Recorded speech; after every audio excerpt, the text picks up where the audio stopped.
नमस्कार, मी महादेव साळोखे।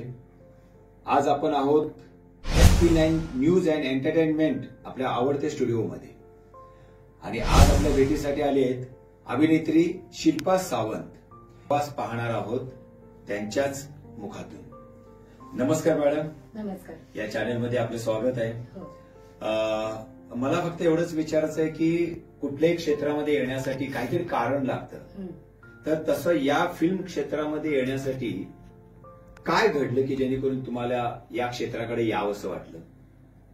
नमस्कार, माझं नाव शिल्पा सावंत। मी राहते आता सध्या ठाण्यामध्ये। तर येण्यासाठी म्हणजे कारण असं झालं की मी पहिलं शाळेमध्ये असताना एक नाटक केलं होतं, घरंगळलेला मोती म्हणून नाटकाचं नाव होतं। त्याच्यामध्ये मला अभिनयाचं पहिलं पारितोषिक मिळालं। अरे वा। त्यानंतर ऍक्सिडेंटली घरची परिस्थिती फार अशी बिकट होती आणि मी शिक्षण करत असतानाच मला वयाच्या 16व्या वर्षी नाटकाची एक आपलं जे हौशी रंगभूमी आहे तिथून नाटकाची मला एक ऑफर आली। तिथे एक मुलगी काम करणार नव्हती, तिला काहीतरी घरगुती प्रॉब्लेम झाला होता, म्हणून भारती नावाची एक तिथे नेहरूनगरमध्ये मुलगी राहत होती। तिने मला विचारलं की तू नाटकात काम करशील का? तर मी तिला हो म्हटलं आणि मी तिच्या जागी म्हणजे जी मुलगी येणार नव्हती तिच्या जागी मी गेले आणि माझं पहिलं नाटक वय वर्ष 16 वेंगुर्ल्यामध्ये होतं असं का।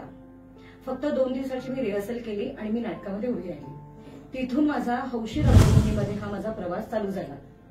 मग मी अनेक वर्ष हौशी रंगभूमीवर कामं केली, त्याच्यामध्ये कमर्शियल नाटकामध्ये, परत पौराणिक, ऐतिहासिक, घरंदाज अशी सगळ्या भूमिका मी तिथे केल्या। तिथे मला एक अशी आवड निर्माण झाली की मला असं वाटलं की हे क्षेत्र फार अतिशय सुंदर आहे, आपण आपलं काहीही तिथे योगदान देऊ शकतो या क्षेत्रासाठी। आणि मग मी ते करत राहिली, सतत मला येत राहिले। मग माझं शिक्षणही चालू होतं तेव्हा आणि मी शिकता शिकता हे नाटकात सुद्धा काम करत होते। मग हौशी रंगभूमीवरनं मी कमर्शियलकडे म्हणजे व्यावसायिककडे वळले आणि मला व्यावसायिकचं पहिलं नाटक मिळालं। तिथे मी रिप्लेसमेंटच म्हणून काम केलं। तर नंतर काय झालं की रिप्लेसमेंट म्हणून माझ्याकडे एक शिक्का बसला गेला की इथे कोणी नाहीये, तर ही शिल्पा सावंत एक पाठी आहे, तर मला स्क्रिप्ट दिलं जायचं आणि मी लगेच पाठांतर करून उभी राहायची। मग असं माझं रिप्लेसमेंटचं मोरूची मावशी नाटक होतं, ते केलं मी। त्यानंतर जमलं बोवा एकदाचं सकाराम भावेंसोबत केलं। त्याच्यानंतर भटाला दिली ओसरी, प्रदीप पटवर्धन होते त्याच्यामध्ये, ते केलं। अशी अनेक नाटकं मी केली।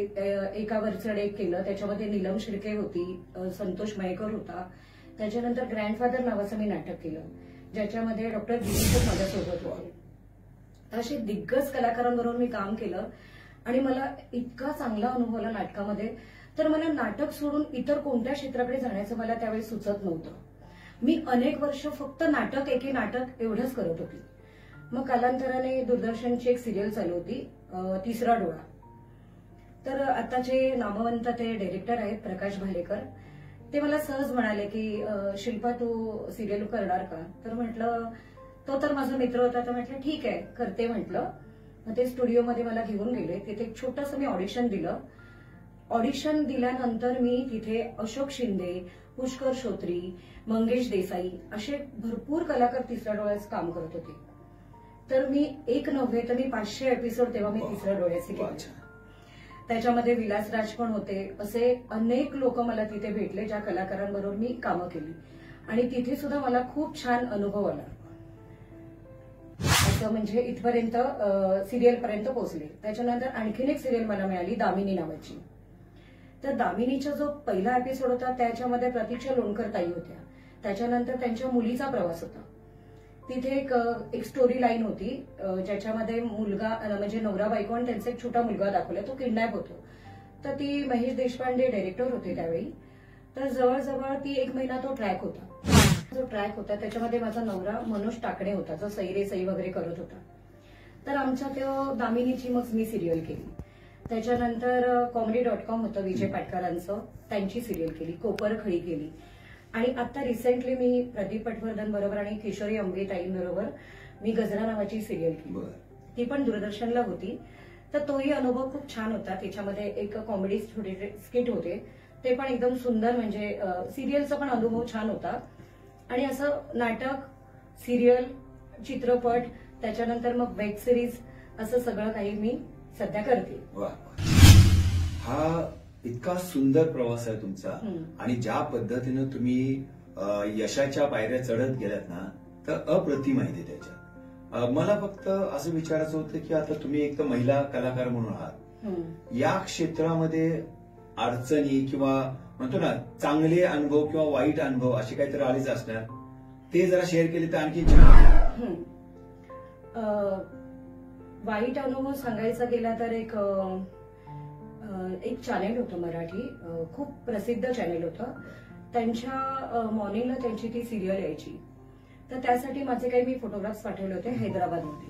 तर रामोजी फिल्म सिटीला त्याची शूटिंग चालायची, तर मला सिलेक्ट केलं होतं अँकरिंगसाठी. मग त्यांनी मला तिथून तिकीटचं बुकिंग करून माझं पॅकेज मला सांगितलं, 1 महिनाभराचं तुमचं पॅकेज आहे, 1 महिन्यानंतर परत मग तुम्हाला गॅप असणार आणि परत तुम्ही यायचं, तर असं तुम्ही या म्हणाले. मग मी तिथे गेले होते. तिथे गेल्यानंतर रामोजी फिल्म सिटीला तिथे जे त्यांचे हेड होते त्यांच्याशी माझी भेट झाली आणि त्यांनी येताना मला सांगितलं होतं की टेंटेटिव्हली जर तुमच्यासोबत एखादी कलाकार असेल, महिला मुलगी, तर आपण तिला सुद्धा, आपण तुम्हाला जर वेळ असेल मग आपण गॅप ठेवून मग त्यांचं सुद्धा आपण घेऊया, तर तुम्ही सोबत घेऊन या.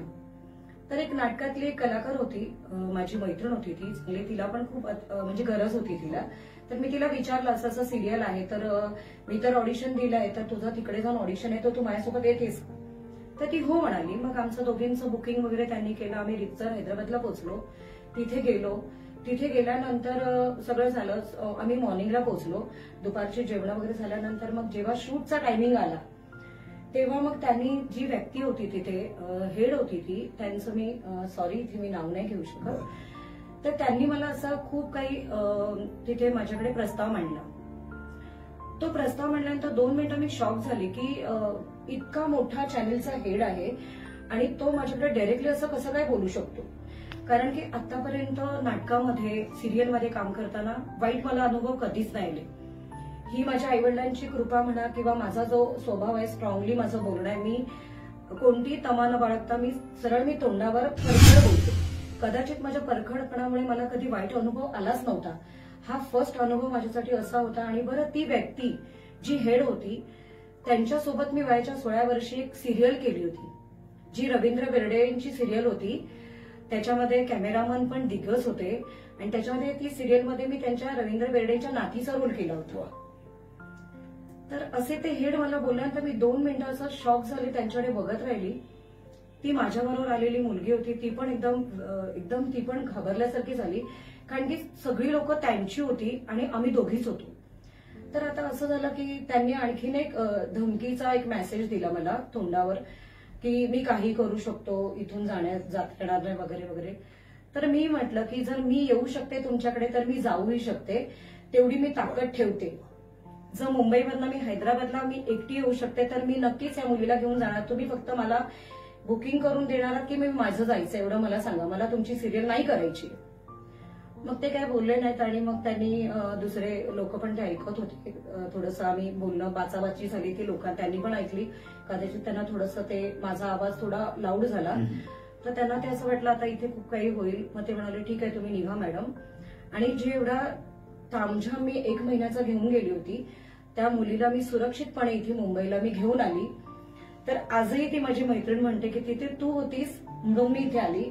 आणि थोडासा माझ्या मराठी इंडस्ट्रीमध्ये माझा स्वभाव, जी लोक माझे मित्रमंडळी जसे डायरेक्टर आहेत, माझ्या मैत्रिणी आहेत करणाऱ्या, त्यांना सगळ्यांना माहितीये मी खूप स्पष्टवादी आहे.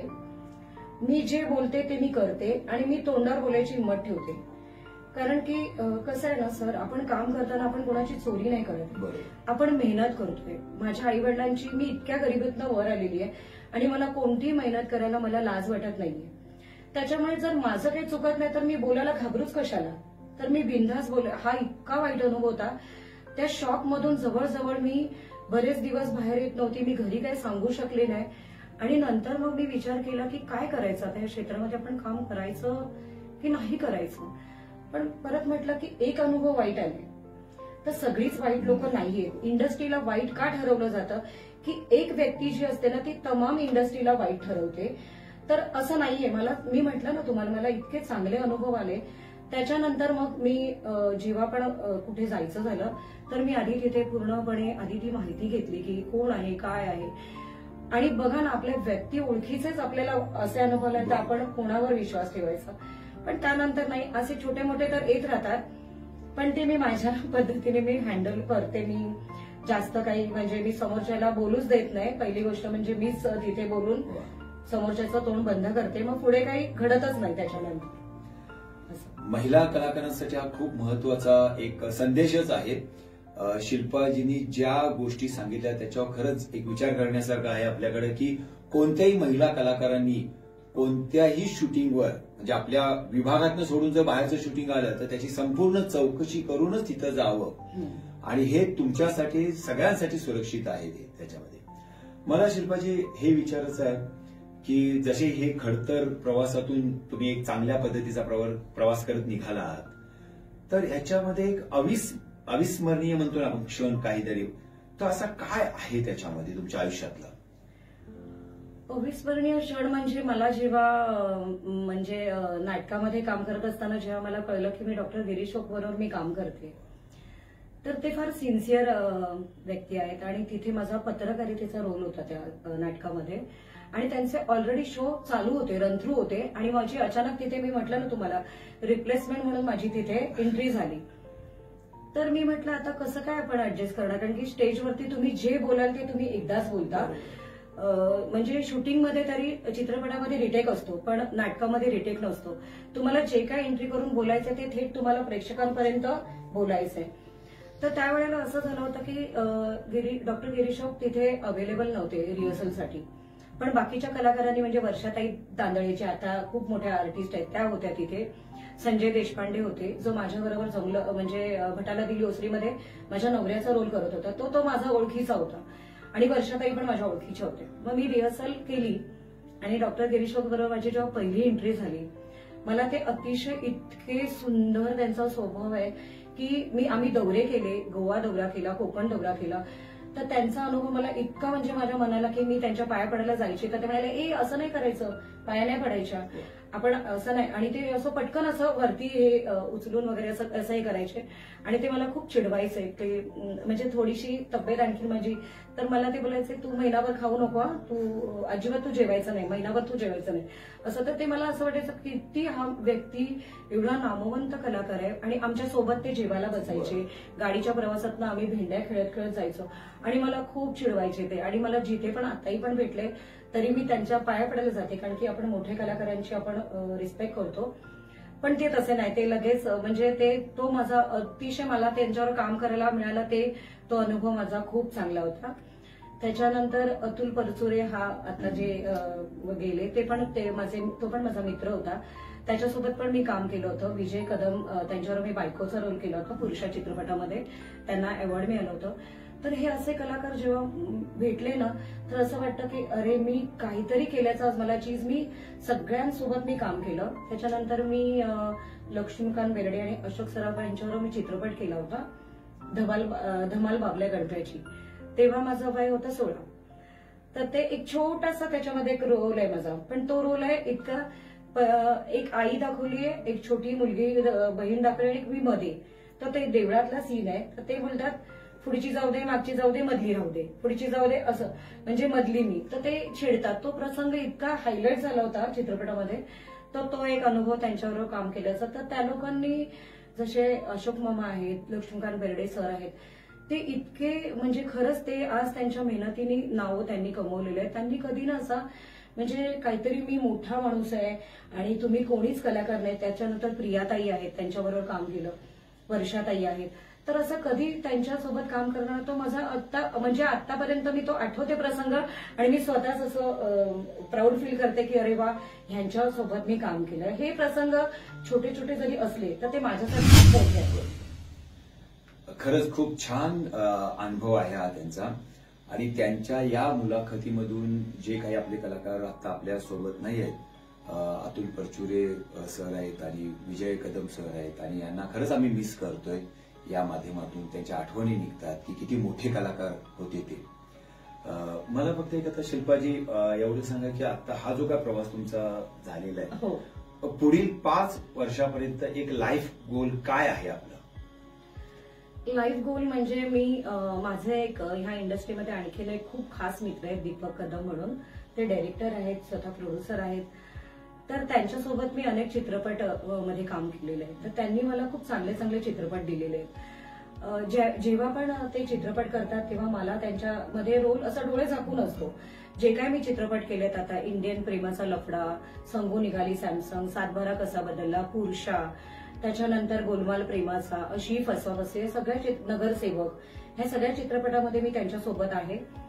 तर मला माझं असं एक खूप अशी माझी इच्छा आहे की मी ह्या क्षेत्रामध्ये, नाट्य क्षेत्रामध्ये मी लावणी म्हणून एक प्रोड्युसर म्हणून इथे इस्टॅब्लिश झालेली आहे. कारण की माझे स्वतःचे 5 बॅनर होते इथे नाट्य क्षेत्रामध्ये लावणीचे, कारण की मी स्वतः एक लावणी डान्सर आहे. तर त्याच्यानंतर मी कालांतराने गेले 8 वर्ष मी लावणी करत नाही, पण मी बसवते म्हणजे मी सगळा शो डायरेक्ट करते.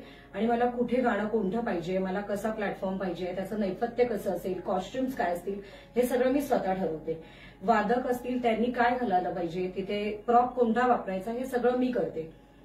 तर माझं असं म्हणणं आहे की मला ह्या चित्रपट क्षेत्रामध्ये माझ्या स्वतःच्या जीवनावरती मला एक चित्रपट बनवायचा आहे. आणि त्याचं डायरेक्शन माझी अशी खूप इच्छा आहे की त्यांनी, दीपक कदम यांनी करावं त्याचं डायरेक्शन. आणि तो पिक्चर, कारण की माझी स्वतःची एक अशी एक प्रवास आहे माझा जो की तो इतका वाईट प्रवास आहे माझ्या आफ्टर लग्नानंतरचा. मला लहानपणापासूनचा जो आतापर्यंतचा मला जीवन प्रवास माझ्या चित्रपटाच्या माध्यमातून मला तो दाखवायचा आहे. लोकांना हे दाखवायचं आहे की मी म्हणजे कलाकार असतो तो सतत हसत असतो, चेहऱ्यावर हास्य ठेवत असतो. तर त्याच्या मागचं दुःख कुणाला माहिती नसतं. त्यांनी कुठल्या खडतर प्रवासातून तो कलाकार आलेला आहे. त्यांना हेच वाटतं त्यांनी कलाकारांनी कपडे छान घातलेत, मेकअप केलाय सगळं, पण त्याच्या पाठीमागे त्यांनी किती काय प्रवासामध्ये भोगलेलं आहे ते कोणाला माहिती नसतं. तर माझा जो प्रवास आहे त्याच्यावरती लहानपणीचा एक रोल कोणते तरी आर्टिस्ट करेल जी यंग मध्ये, आणि त्याच्यानंतरचा जो प्रवासाचा आहे तो रोल मी स्वतः करणार आहे. आणि त्याचं माझं प्रोड्युसरसाठी माझं बोलणं चालू आहे. हे मी आता 2025 नंतर पुढे मी करेनच. 5 वर्षाचं तुम्ही बोललात. त्यानंतर मला जानेवारीमध्ये एक मोठा शो लावण्यांचा करायचा आहे, ज्याच्यामध्ये आणखीन काहीतरी मला एक वेगळ्या पद्धतीने तो शो लाईव्ह मध्ये मला तो करायचा. तर त्याची सुद्धा आखणी आता सध्या चालू आहे. हे मला करायचंय. वा वा, छान. आणि हे तुमचं स्वप्न लवकरात लवकर पूर्ण व्हावं अशा आमच्या सगळ्यांच्याकडून शुभेच्छा आहेत. शिल्पाजींचं एक बघितलं की असं कोणतं क्षेत्र चित्रपट क्षेत्रामधलं नाहीये की जे त्यांनी अनुभवलेलं नाही किंवा त्यांना माहिती नाहीये. प्रत्येक क्षेत्रामध्ये असताना पण एक उत्तम डान्सर म्हणून, पण लावणी डान्सर म्हणून छानसे शो वगैरे पण त्यांनी केलेले आहेत. खरंच अगदी अभिमान वाटतो अशा व्यक्तीला भेटण्यामध्ये आणि मुलाखत घेण्यामध्ये. आणि आमच्या सर्व प्रेक्षकांकडून आपल्याला खूप खूप शुभेच्छा आहेत. SP9 स्टुडिओमध्ये तुम्ही आज मोलाचा वेळ दिला त्याबद्दल मी सर्वांतर्फे आपला आभारी आहे. मी सुद्धा आभारी. धन्यवाद.